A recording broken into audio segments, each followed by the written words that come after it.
ഞങ്ങൾ, കുടിയാന്മാരല്ല ഞങ്ങൾ, കൊടികിടപ്പുകാരുമല്ല, കൊടികിടപ്പുകാരുമല്ല. ഞങ്ങൾ തന്നെ, ഞങ്ങൾ തന്നെ, ഞങ്ങൾ തന്നെ, ഞങ്ങൾ തന്നെ, ഞങ്ങൾ തന്നെ അവകാശികൾ, ഞങ്ങൾ തന്നെ അവകാശികൾ. മതേതരം, മതേതരം, മതേതരം ഭാരതം, മതേതരം, മതേതരം.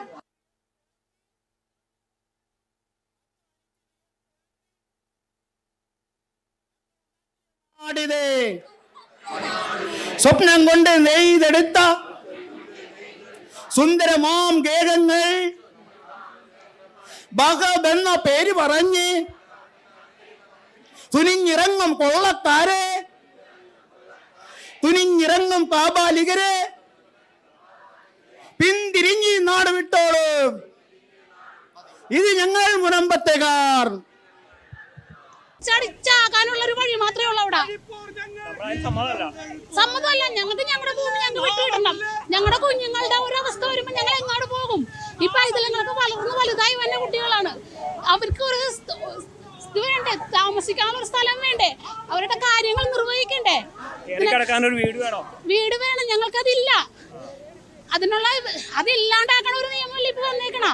അത് മാറ്റാനാണ് ഞങ്ങൾ ഇപ്പൊ ഇത്രയും ഒത്തൊരുമിച്ച് ഞങ്ങൾ ശ്രമിച്ചുകൊണ്ടിരിക്കുന്നത്. നമ്മൾ ആരെങ്കിലും കൂടുതലായിട്ട് അവകാശപ്പെടുന്നില്ല. നമ്മളെ പണം കൊടുത്ത് വാങ്ങിയ ഭൂമിയിൽ നമുക്ക് ഇറങ്ങി കൊടുക്കേണ്ട കാര്യമില്ല.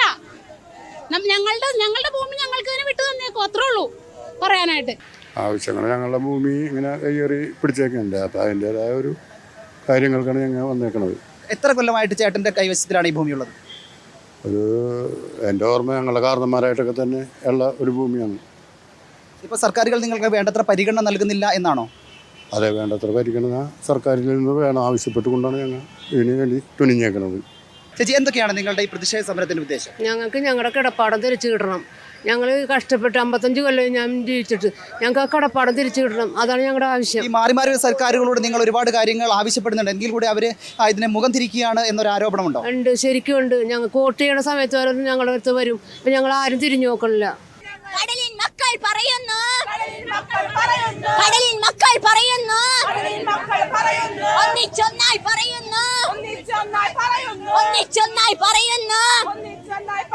വഖഫിന്റെ പേര് പറഞ്ഞ്, വഖഫിന്റെ പേര് പറഞ്ഞ് അധികാരികളെ അറിഞ്ഞോളൂ, അധികാരികളെ അറിഞ്ഞോളൂ. നീതി നിഷേധം പാടില്ല, നീതി നിഷേധം പാടില്ല. തീർച്ചയായിട്ടും ഇത് വലിയൊരു പ്രതിഷേധം തന്നെയാണ്.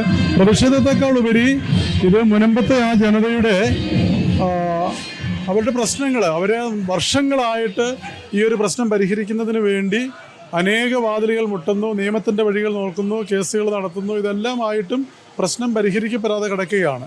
അപ്പോൾ ആ ഒരു പ്രശ്നം പൊതുസമൂഹത്തിൻ്റെ ശ്രദ്ധയിലേക്ക് കൊണ്ടുവരിക, കേരള മനസ്സാക്ഷി ഉണർത്തുക, അതാണ് ഇന്നത്തെ ഈ സമ്മേളനം കൊണ്ട് ഉദ്ദേശിക്കുന്നത്. ഇതൊരു ശ്രദ്ധ ക്ഷണിക്കൽ സമ്മേളനമാണ്. ഇതൊരു സമരപരിപാടിയോ അല്ലെങ്കിൽ പ്രതിഷേധ പരിപാടിയോ അല്ല. ഇത് പൊതുസമൂഹത്തിൻ്റെ ശ്രദ്ധ ഈ വിഷയത്തിലേക്ക് കൊണ്ടുവരുവാൻ വേണ്ടിയാണ്. ഇതൊരു കടുത്ത അനീതിയല്ല. അവർ പണം കൊടുത്ത് വാങ്ങിയ സ്ഥലത്ത് നിന്ന് വളരെ പെട്ടെന്ന് ഒരു ദിവസം പറയുകയാണ് അത് തങ്ങളുടെ ഭൂമിയാണ്, അവിടെ നിന്ന് ഇറങ്ങിക്കൊടുക്കണം എന്ന് പറയുന്നത് ഒരു നീതി നിഷേധമല്ലേ? തീർച്ചയായിട്ടും നീതി നിഷേധം മാത്രമല്ല, ഇത് കേട്ടുകേൾവിയില്ലാത്ത ഒരു പരിപാടിയാണ്.